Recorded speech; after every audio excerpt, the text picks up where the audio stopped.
Bonjour à tous, on se retrouve ce samedi sur l'hippodrome de Toulouse pour la fameuse réunion du 11 novembre évidemment sur cet hippodrome-là. On va assister à une nouvelle émission Quintet Flash et c'est un Quintet Plus qui va se disputer dans le prix de la ville de Toulouse justement, porte bien son nom. C'est un handicap réservé aux chevaux âgés de 3 ans et plus. La distance, elle est classique, c'est la distance des 2400 mètres ici. On retrouve au départ évidemment des sujets quand même assez connus au niveau des gros handicaps. Il va falloir trouver la bonne combinaison entre les spécialistes de la piste, les chevaux en forme et ceux qui sont des valeurs sûres évidemment à ce niveau de la compétition. Mais on voit tout ça avec mon analyse.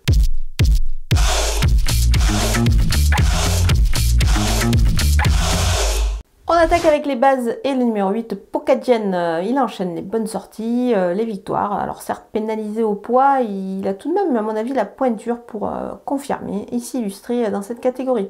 Moi j'aime beaucoup. Le numéro 15, Moondream, alors c'est celui qui se situe un petit peu à l'opposé dans le tableau, c'est-à-dire tout en bas. Il retrouve ici Pokadjen justement, la ligne est bonne, moi elle me paraît bonne, je vais la suivre avec un avantage au poids. Jugé sur cette sortie, à mon avis, il va rivaliser une nouvelle fois avec son rival. Attention, ça peut être amusant, tous les deux, une nouvelle fois à la lutte. Le numéro 1, Qatar River, on le connaît bien, il est confirmé également sur ce parcours de Toulouse, justement. Il va retrouver ici les handicaps à un poids qui, à mon avis, lui laisse une belle chance, donc attention à lui. Les opposants avec le numéro 3, Pepper Trophy, pas trop maltraité au poids dans les handicaps, il ne devrait pas décevoir, à mon avis, sur cette piste qu'il affectionne particulièrement. Le numéro 12, Orion Rock, il est compétitif à cette valeur, ce cheval-là, il vient de le prouver d'ailleurs. À mon avis, il va se montrer à son avantage dans cette catégorie-là qu'il connaît bien.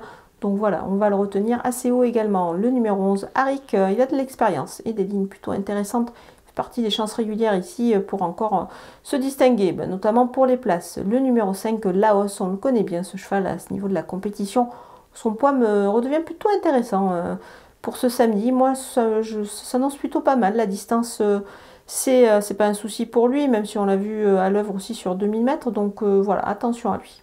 Mon coup de poker, c'est le numéro 16, Time of Power. Sa rentrée, après une très longue absence quand même, s'est révélée plutôt bonne dans un handicap similaire.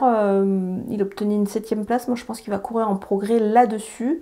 Le 3 la corde, c'est plutôt intéressant, même si sur 2400 mètres, on va dire que c'est pas non plus la chose la plus importante avant le coup. Mais voilà, moi il me plaît bien ce cheval-là, il peut pourquoi pas profiter aussi de sa situation au poids pour pouvoir se distinguer. Les outsiders avec le numéro 9, Pianino, il a moins de marge au poids certes, mais c'est sûr que ce 3 ans qui est en forme et plutôt efficace peut pourquoi pas se glisser à l'arrivée, donc on va s'en méfier ici pour les places. Le numéro 2, Homos Deus, pénalisé de 4 kg sur sa victoire. Il devra, à mon avis, composer un petit peu avec son poids ici. Dans cette épreuve, ce sera plus pour une place du coup. Le numéro 10, Hollywood Africans, lui aussi a été pénalisé au poids. Il a pris 2,5 kg sur sa récente victoire. Il sera peut-être plus en vue pour une place dans cette épreuve. Le numéro 6, Jackson, il est désormais un peu moins placé dans les handicaps.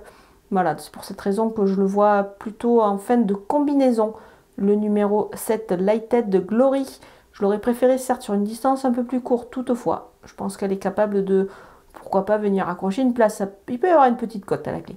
Le numéro 14, Coquelina, sa valeur vue à la hausse lui laisse évidemment un petit peu moins de chance. Pardon. Il faudra un petit peu hausser le niveau de son jeu. Mais attention, on va quand même pas la négliger. Ça peut être amusant également dans une combinaison élargie. On termine avec les délaissés et le numéro 13, Ikelon. À mon avis, il aura fort à faire dans ce lot à cette valeur-là. Donc c'est pour cette raison que je vais l'écarter.